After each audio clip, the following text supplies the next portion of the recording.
Lo dijo él. A primera hora. Muy bien, 7:42. Ayer en mi comentario les decía y marcaba mi posición personal sobre el juicio político que desembocó en la censura y destitución de Gonzalo Albán Molestina a su condición de consejero del Consejo de Participación Ciudadana y Control Social. Les decía que a lo largo de mi carrera, más de 3 décadas y más de 2 décadas como reportero parlamentario sobre todo, cubrí N cantidad de juicios políticos, desde el primero que tuve la oportunidad de cubrir, que fue el de Alberto Dajic en el año 95. Y el de este lunes, en mi cabeza figura como el juicio político más absurdo y ridículo que yo recuerdo. Por la causal y luego por el pronunciamiento de la Asamblea Nacional. Decidieron destituir a un consejero por incumplimiento de funciones por algo que supuestamente cometió cuando no era funcionario. O sea, una cosa sin sentido. Finalmente esto pasó en la Asamblea. Gonzalo Muñoz está con nosotros. El doctor Gonzalo Muñoz patrocinó la defensa del hasta el lunes consejero del Consejo de Participación Ciudadana y Control Social, Gonzalo Albán Molestina. Doctor Muñoz, le saludamos mi compañera Andrea Orbe y quien habla Fabricio Vela. Buenos días. Estimado Fabricio, estimada Andrea, muy buenos días. Un saludo cordial a quienes ven esta mañana. Gracias a usted. Buenos días. ¿Qué sensaciones le dejó a usted, más allá de lo político, no en derecho, lo que pasó ayer, lo que pasó el lunes en la Asamblea? Fabricio, tú hacías un comentario muy importante. Tú decías, yo tengo mucha experiencia, el primer juicio que cubrí fue el de Alberto Dajic en el año 95. Usted creo que ni nacía, doctor. No, nací en el 87, algo me acuerdo. Ah, yeah.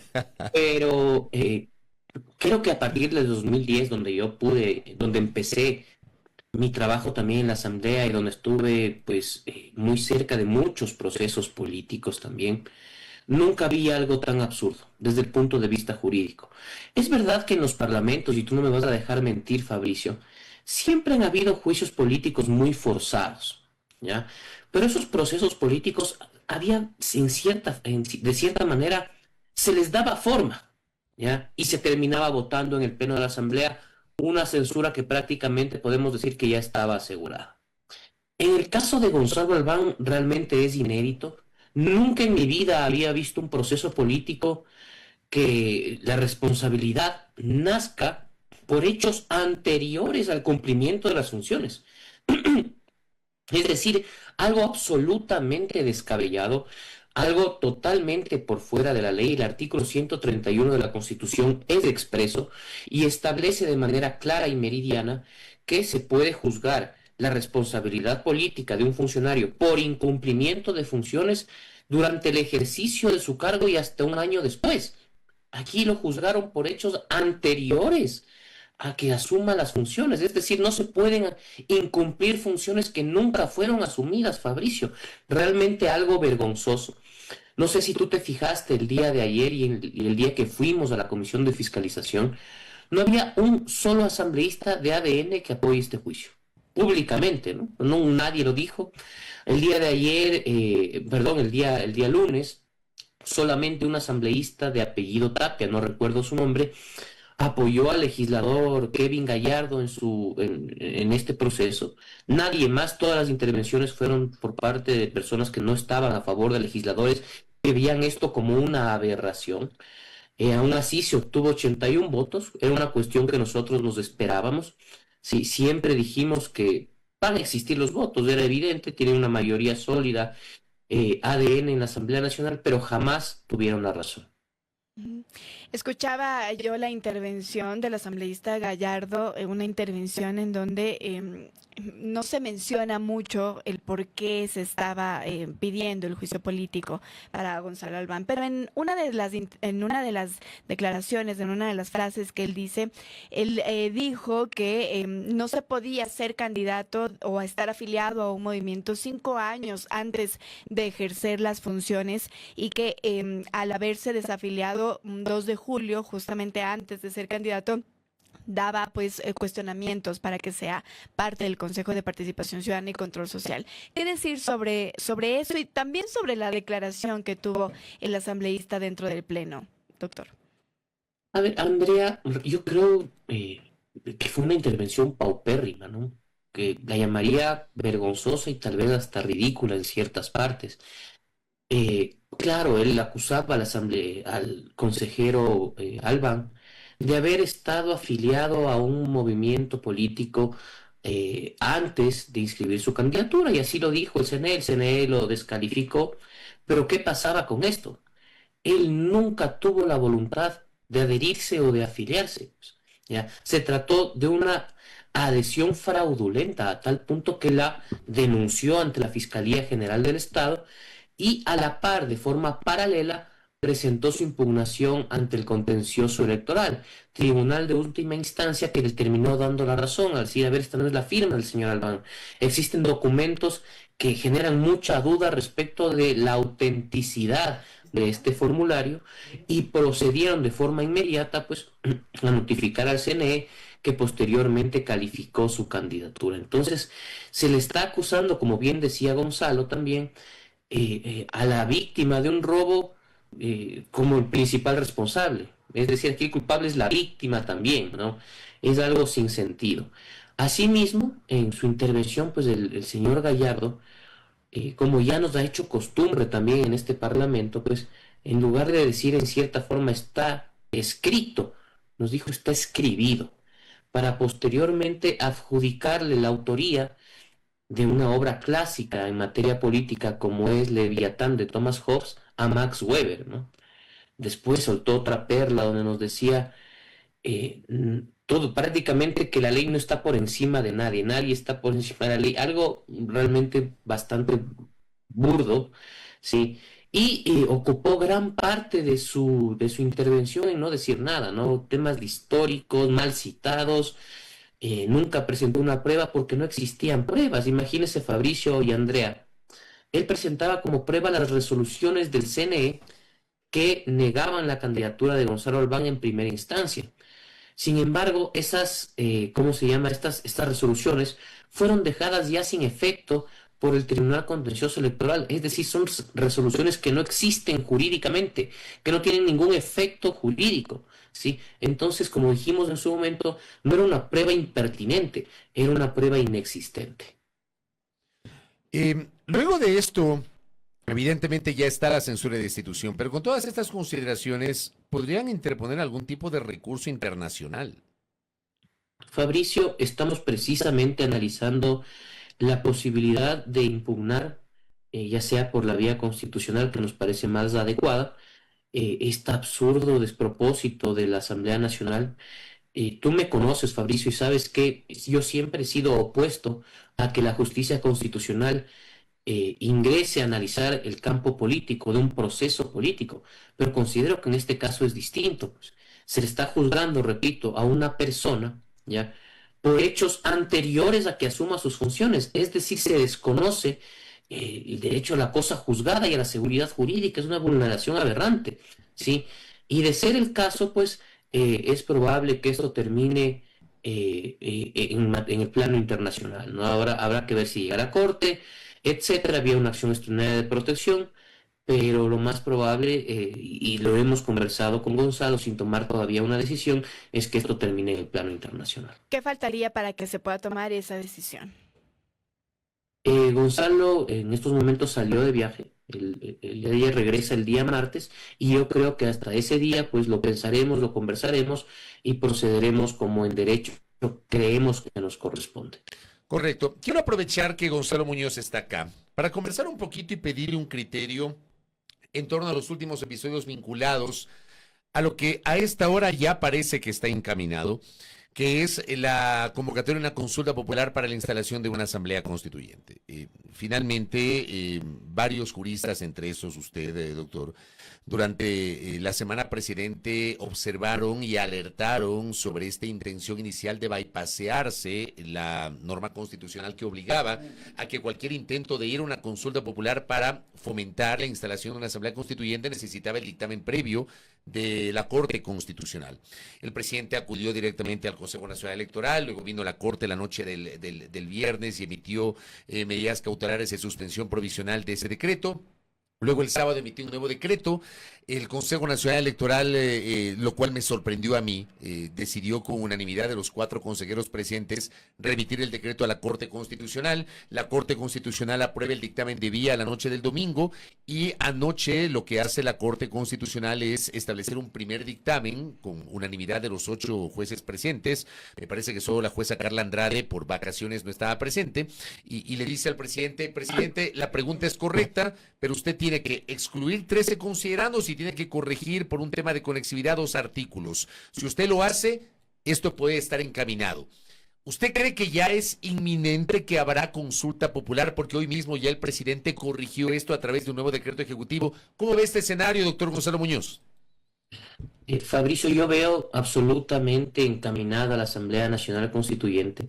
Creo que la Corte Constitucional en sus 2 momentos de control, tanto en el primero para dictaminar la vía, como en el segundo donde analiza la constitucionalidad de los considerandos, la pregunta y el estatuto, flexibilizó sus estándares y parámetros para la convocatoria a una Asamblea Nacional Constituyente. ¿Por qué digo esto? Porque en un primer paso, pues tenía que presentarse un escrito de justificación de vía, anexo a los considerandos y anexo a la pregunta también, algo que nunca lo presentó el Ejecutivo. En otros momentos, pues la Corte Constitucional consideró yo que esto lo hubiera negado de plano, ¿sí? Aquí fue bastante más flexible. Sí, pues debido usted deduce algo, o sea, usted ata esa flexibilidad al momento político, doctor. Absolutamente. La Corte cedió, no quiero decir que cedió porque se cumplió todos los pasos legales, pero sí flexibilizó. Fue mucho más permisiva con varios errores que tenía pues lo presentado por el presidente de la República, y lo más probable es que, como tú bien dijiste, ya se presentó la corrección a lo solicitado por la Corte, es que esta misma semana tengamos ya la aprobación de las vías y de los considerandos, la pregunta y el estatuto para asistir a una convocatoria a la Asamblea Nacional Constituyente que se va a dar, yo creo que con total seguridad, el 16 de noviembre de este año. ¿Qué lectura le da que estas correcciones se hayan dado tan rápido, a solo horas de que se pronuncie la Corte Constitucional? Andrea, a mí no me preocupa que se hayan dado de forma célere, ¿sí? ¿Por qué? Porque la intención es que esto se puede ingresar en la convocatoria del 16 de noviembre. ¿Qué sí me preocupa a mí? ¿Ya? Me preocupa a mí que la Corte Constitucional pues haya, repito, flexibilizado sus parámetros para aceptar una propuesta constituyente. Entiendo yo que se analizaron cosas como por ejemplo el presupuesto, ¿no? Si es que no iba el 16 de noviembre, pues, el país tendría que haber gastado otros 60 millones de dólares en una consulta popular casi inmediata para la convocatoria constituyente. Entonces pienso que este tipo de factores influyeron en la Corte para dar paso a una propuesta que desde mi punto de vista contenía errores en los considerandos y principalmente en el estatuto. Claro, pero los errores en los considerandos terminan siendo corregidos al final del día con este dictamen de la Corte y la aceptación por parte del Ejecutivo. Y mira tú, Fabricio, aquí un tema muy importante, ¿no? En los 12 solicitudes de convocatoria a Asamblea Nacional Constituyente que vinieron de parte de la ciudadanía, la Corte en el primer momento, en su defecto, en el segundo momento de control, se las negó, ¿no? Nunca dio paso a una subsanación que desde mi punto de vista y en virtud de los precedentes de la Corte no se puede, ¿no? Simplemente no pasaba y no pasaba. En este caso, pues fue permisiva y no le negó al Ejecutivo su pedido de consulta para convocar una constituyente, sino que procedió a solicitarle que subsane, ¿no? Esto también es algo nuevo. Esa permisividad que usted señala, y usted decía en la pregunta anterior que sí nota que frente al momento político la Corte optó por esta vía. ¿De alguna manera le abona algo de tranquilidad a esta confrontación de los últimos meses entre la Corte y el Ejecutivo, doctor? Yo pienso que sí, se bajan las aguas, no baja la tensión. Recordemos, Fabricio, que bajo análisis de la Corte están principalmente las acciones de inconstitucionalidad respecto de las leyes de integridad pública, la ley de solidaridad y la ley de inteligencia. Yo creo que al menos en esas 3 leyes hay razones más que suficientes, tanto en la forma como por el fondo, para dejarlas sin efecto varias de sus disposiciones. Yo creo que, por ejemplo, la ley de integridad es una ley que tiene que irse de forma entera. No hay forma de salvarla desde mi punto de vista jurídico. La Corte también priorizó esos casos, entonces creería yo pues que muy pronto vamos a tener un resultado y ojalá estas decisiones de la Corte Constitucional respecto de las leyes pues que son correctas en el plano jurídico, que es el que le corresponde analizar a la Corte, no pues aviven un nuevo enfrentamiento. Correcto, doctor. Ahora bien, y con esto voy cerrando. Y es importante explicarlo porque hay políticos, hay algunos opinadores que ya colocan el término de que ya la constituyente es inminente. Primero tiene que ganar la elección, mejor dicho, primero tiene que ganar la consulta popular para que haya una constituyente y luego tenemos que ir a las urnas para integrar a la constituyente. Expliquemos ese escenario, por favor, estos pasos que hay que seguir, doctor.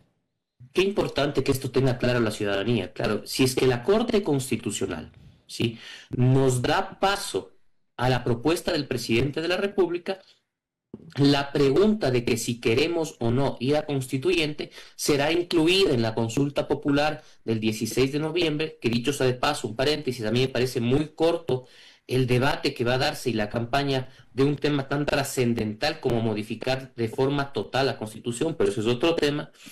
Entonces nosotros decidiremos si queremos o no queremos una constituyente. Si gana el no, pues no ha pasado nada, seguimos con nuestro marco jurídico actual y con la actual constitución. Si decimos que sí, vamos a tener una elección posterior donde se van a elegir 80 legisladores constituyentes que tendrán la obligación, ¿no es cierto?, de en 180 días elaborar un nuevo proyecto de constitución que deberá ser, valga la redundancia, aprobado dentro de la Asamblea Constituyente con mayoría calificada, es decir, las 2/3 partes.